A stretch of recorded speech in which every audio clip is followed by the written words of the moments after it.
One Piece sempre foi uma obra japonesa bem nichada aqui no Brasil. Esse anime era geralmente mais encontrado, e ainda é, em eventos, lojas de camisa e acessórios de otaku e em jogos. Dragon Ball, Yu-Gi-Oh! E Naruto, por exemplo, sempre foram sinônimo de sucesso desses desenhos aqui no Brasil. E obviamente One Piece foi muito prejudicado devido à sua censura bizarra feita pela 4Kids. Porém, em 2020, 2 anos atrás, dessa vez, a versão completa do anime do Pirata que Estica chegou completo na Netflix, o maior serviço de streaming da atualidade.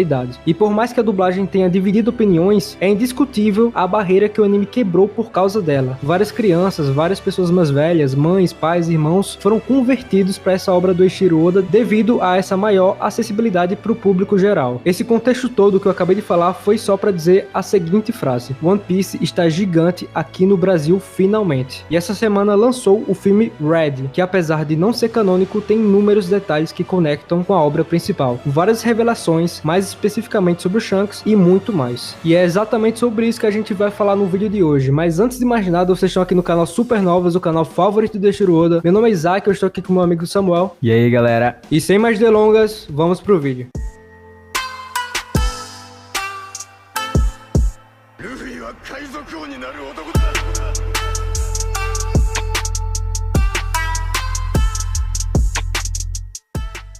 One Piece Red já é um filme que está dividindo opiniões, uns adoraram, outros nem tanto. E a partir desse momento já queremos deixar avisados que esse vídeo vai ter spoilers do filme, então caso você não tenha visto e quer se proteger de spoilers, recomendo que volte mais tarde. Mas antes de saírem, deixa seu like aí pra ajudar a gente, e quem já assistiu o filme ou não se preocupa com spoiler, vem com a gente. O filme começa mostrando toda a pobreza e miséria do mundo, crianças com fome, pessoas trabalhando para poderem sobreviver, condições de vida abaixo do nível da pobreza. Dá pra chamar isso de vida? E o filme é corajoso o suficiente para discutir isso. Dias melhores com certeza virão, e isso é algo sempre debatido ao longo da obra. Uns não têm tanta esperança e outros, como King, por exemplo, aguardam por um salvador. Uta, nesse contexto, se coloca como essa pessoa capaz de trazer essa nova era de alegria e paz, e enquanto assistia o filme nos pegamos pensando inúmeras vezes na fala de Doflamingo, sobre o vencedor ser aquele que escolhe a verdadeira justiça. Uta quer colocar em prática aquilo que acredita ser o melhor para todos, e ela tinha poder suficiente para fazer isso. Como vimos após anos sozinha na Ilha de Elegia, ela encontrou um Dendemushi que conseguiu transmitir sua música para todos os cantos do Mar Azul. E daí vem os relatos que vimos no começo do filme. A música é uma arte criada para nos fazer sentir bem, e essa arte é tão poderosa que caso você esteja em um lugar ruim, o ambiente que te incomoda, basta colocar em seu fone sua música favorita e você com certeza vai se sentir pelo menos um pouco melhor. Independente do seu estado, a música é capaz de despertar um sentimento prazeroso dentro de todos nós, e Uta descobriu isso. O seu plano era o de criar uma nova era em que eternamente todos ficassem presos em um mundo feliz assim. Mas agora entra aquele questionamento: será que dá pra chamar isso de vida? Um garoto acaba indo contra essa utopia da Uta falando a simples frase: tá tarde, eu quero ir pra casa. E isso é muito interessante porque independentemente de como foi o nosso dia, se foi horrível ou foi incrível, nós queremos no fim do dia simplesmente ir pra casa. O garoto tem essa atitude e esse simples pensamento que até assusta a Uta, mas no fim do filme ela vai perceber que tudo que ela queria também era ter uma casa pra voltar, ao lado de Shanks e seu bando. Dá pra extrair muita coisa desse filme, e sobre a Uta nós adoramos o fato dela realmente ser uma vilã, não chega nem ser apenas uma anti-heroína. O Oda não teve nenhum medo em fazer isso e nós achamos bem ousado e corajoso da parte dele. Mas e o Shanks? O filme teve inúmeros plot twists, sendo um deles relacionado ao próprio Shanks, que pode ter revelado como o personagem vai agir na história principal da obra, e isso é aquela velha história do ruivo ser o herói ou o vilão.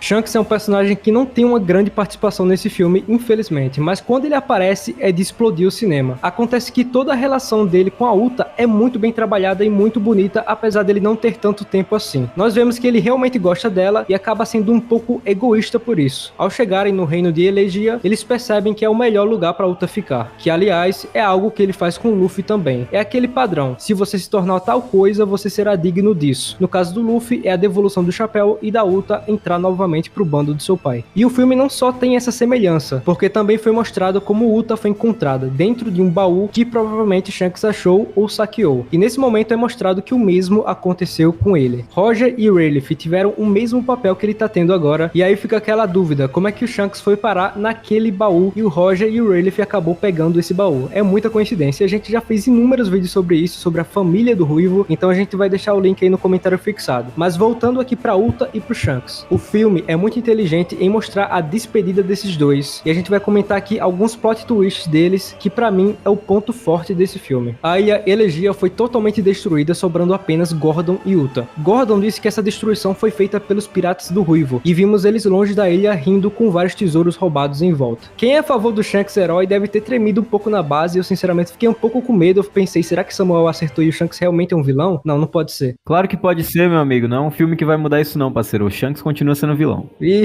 a teoria do Shanks vilão ainda continua, mas o ponto é o seguinte: acontece que nesse filme, os roteiristas estavam apenas enganando a gente, e na verdade quem destruiu a ilha foi a própria Uta ao despertar o tote música. Shanks apenas levou a culpa, ele não quer ser considerado herói e não tem medo de ser um vilão para os olhos da população. E é justamente aqui que o Oda pode ter revelado como Shanks vai ser tratado na história principal. Assim como no filme ele começou com atitudes de vilão até sabermos a verdade, é difícil a gente saber qual atitude, qual ação vilanesca o personagem vai acabar cometendo aqui na obra. Talvez até aquela visita do Gorosei pode ser considerada isso, mas provavelmente vai ser apenas o Oda nos distraindo para depois dizer que o Ruivo estava fazendo algo, na verdade, a favor do Luffy. O que o Roger falou pro Shanks? Que segredo é esse que ele guarda há tanto tempo? E o que a busca pelo One Piece quer dizer quando ele fala ali no fim de Wano? Com certeza ele, como pirata, tem sim seus próprios objetivos, isso é claro, mas sempre acreditamos, e boa parte da fandom também, que ele é um personagem usado como instrumento de pavimentação até o próximo Joy Boy alcance o One Piece. Ou seja, é só esperar um pouco pra gente saber as reais intenções dele, assim como foi aqui no filme Red. E outro detalhe muito interessante é que o Oda confirmou a presença da Uta na obra original, na obra canônica, porque no capítulo 1055 acaba mostrando a silhueta dela. Isso foi já confirmado. Então todo esse desenvolvimento do Shanks com sua filha tem que ser levado em consideração também, apesar do filme não ser canônico. E outro plot twist incrível é que eu não sei se vocês conseguiram sacar até certo ponto, inclusive Samuel, fala aí se você conseguiu, que é o fato de existirem dois mundos, um musical e um que Uta prende todos no mundo real, onde todos estão dormindo e ela tem controle total sobre eles. Cara, eu saquei e gostei bastante, inclusive isso contribuiu bastante pra experiência no resto do filme, porque o próprio roteiro ele se desenrola em torno disso, e o Rei Demônio no final do filme ele justamente faz a ligação entre esses dois mundos, então é muito bacana. Pois é, cara, o roteiro ele tá bem amarradinho, uma coisa que é falada no começo, vai no final e finaliza bem.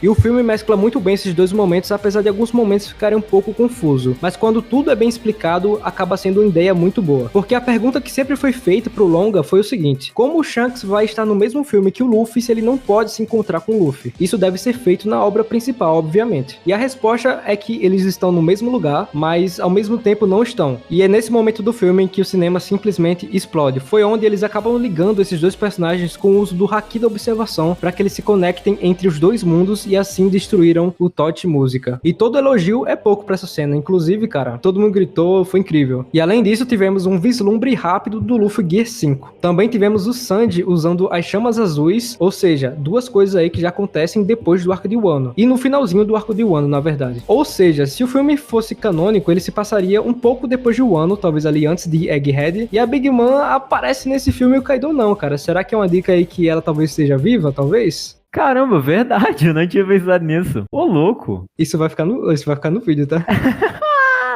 Meu amigo, teoria do canal Supernova se confirmando novamente, parceiro. Mas bom, voltando pra falar dessa última cena, cara, eu pessoalmente gritei muito por dentro. Eu não podia gritar, obviamente, no cinema pra não revelar o meu lado nerd pras pessoas, mas cara, que cena maravilhosa. A cena final de luta do Shanks com o Luffy, eu acho que arrancou arrepios e até lágrimas de muita gente. Pra mim foi uma das melhores cenas de One Piece no geral, eu gostei muito, mesmo não sendo canônico, e além do mais, a animação estava simplesmente divina, uma das melhores animações que a Toei fez até hoje. Eu acho que o filme seria mediano se não fosse por essa cena, e essa cena colocou esse filme em outro patamar. Mas voltando a falar dos poderes do Shanks, nesse filme ele aparece usando a sua espada e em volta dela aparentemente tem um fogo cobrindo toda a lâmina, o que lembra muito Ryuma, que por sua vez era um dos maiores espadachins do mundo de One Piece. Então é normal associar esses dois espadachins pela técnica que eles usam. Além disso, o que a gente pode falar das habilidades do Ruivo apresentadas nesse filme, cara? É muito importante pontuar a velocidade, que é claro que é somada com o Haki da observação, que foi revelado no filme, que é tão avançado quanto o de Katakuri ou até superior superior a ele. Esses dois fatores estão completamente relacionados, é só lembrar da luta do Luffy versus o Katakuri. O Luffy é muito rápido, mas ele só foi capaz de desviar os ataques de Katakuri após evoluir seu haki da observação, ou seja, prever o ataque e qualquer movimento do oponente antes mesmo que ele faça. E quem é considerado um dos mais velozes da obra, senão o Kizaru, devido à sua fruta da luz. O Shanks consegue rendê-lo indo de um ponto a outro até onde o almirante estava de maneira muito rápida, sem dar tempo nem mesmo para uma reação. O terceiro ponto é o seu haki do rei, e aqui nós temos que dizer o seguinte: todo mundo criticou o Touro Verde por ter fugido de Wano após sentir o haki do Ruivo, mas aqui aconteceu o mesmo com Fujitora e Kizaru. Então acaba que não é um demérito ele ter evitado essa luta contra o Ruivo, e na verdade é a coisa mais sensata a ter sido feita pelo que nós vimos nesse filme. E cara, que cena sensacional. O próprio Oda construiu um hype incrível em torno do haki do Shanks ao ser perguntado sobre esse poder no SBS. Segundo ele, alguém como Shanks poderia facilmente ter nocauteado todos os 100 mil homens peixe no arco da Ilha dos Tritões. E foi o que nós vimos nesse filme. Além disso, diferentemente de todos os outros hakis do rei que vimos até agora na obra, o haki de Shanks é capaz de derrubar até mesmo um vice-almirante, como pontuado por Kizaru. Isso mostra a clara superioridade que o haki do rei dele tem em relação a todos os outros piratas e dá uma palhinha do verdadeiro poder de Shanks.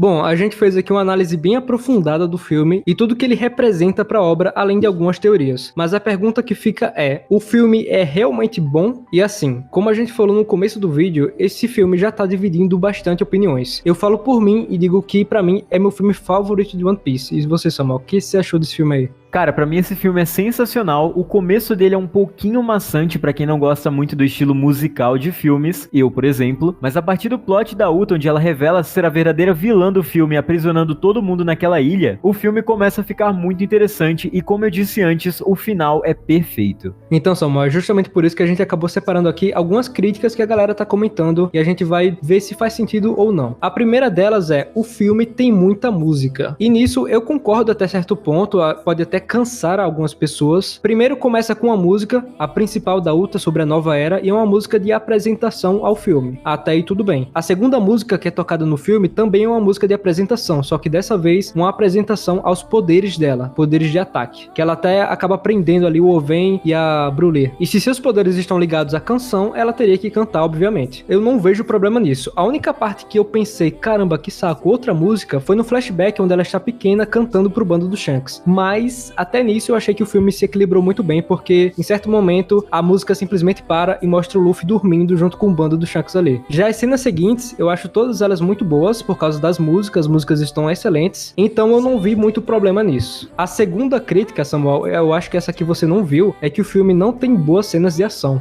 Bom, primeiramente, quem falou isso ou assistiu o filme errado ou não assistiu o filme. Porque, sinceramente, algumas das melhores cenas de ação de One Piece até hoje estão nesse filme e com certeza o melhor filme nesse quesito. A cena final, como eu disse, é a melhor de todos os animes, mas não se resume só nela. Desde o momento que o bando do Shanks chega até a libertação do Rei Demônio Totti Música, temos cenas maravilhosas de luta e elas são constantes até o final do filme. Então, com certeza, as cenas de ação não são um problema nesse filme. Assim, eu até concordo até certo ponto com quem fala que as cenas de ação não são num nível muito alto, porque tem muito personagem e acaba a direção não dirigindo muito bem tanto personagem em tela. Fica às vezes um pouco confuso e não tem uma grande sequência de ação. São só vários ataques sendo feitos e eu até entendo até certo ponto. Por exemplo, eu acho que o filme Z tem lutas melhores, mas eu acho que vai de cada um. Samuel adorou, outros não. E é uma crítica aqui que vale a pena a gente comentar. Mas ok, falando das críticas, falando que a gente gostou, que a gente não gostou, a última coisa que a gente queria pontuar aqui é a dublagem. Cara, parabéns pro Glauco Marques, parabéns a toda a equipe, inclusive deixando aqui em foco a Bianca Alencar, que fez a Uta, tá maravilhosa, todo elogio é pouco, e sinceramente, parabéns a todos. E cara, pra nós é um privilégio ter conhecido os dubladores desse filme e ter até feito uma live com eles. O Glauco Marques, o Adrian Tatini e o Francisco Júnior são excelentes na dublagem de One Piece. O Francisco não estava nesse filme, mas mesmo assim é impossível não citar a voz dele. E é um dos melhores trabalhos de dublagem que eu já vi na minha vida, não só em animes, mas no geral. Eles trabalham muito bem e dá pra ver claramente a paixão que eles nutrem pela obra. Mas galera, fala aí pra gente o que faltou ser comentado aqui nesse vídeo. Com certeza muitos detalhes ficaram de fora porque o filme é bastante grande, como por exemplo exemplo, a dinâmica da própria marinha tentando matar os cidadãos para tentar fazer uma contenção de danos naquela ilha. Isso foi muito interessante, e os piratas tentando proteger as pessoas. Isso é um tema que nós abordamos no canal direto e pode ter sido até mesmo o motivo pelo qual o Nika se revoltou contra o governo mundial, mas isso, é claro, é um assunto para um próximo vídeo. Comentem também o rank do filme aí na lista de vocês, e se você gostou, não esquece de deixar aquele like, se inscrever no canal e checar os links na descrição das nossas redes sociais, o Discord, o Instagram e a plataforma de lives do canal. Isso ajuda muito a gente aqui e faz a nossa recompensa subir no YouTube. E é isso, galera. Valeu! Valeu, galera!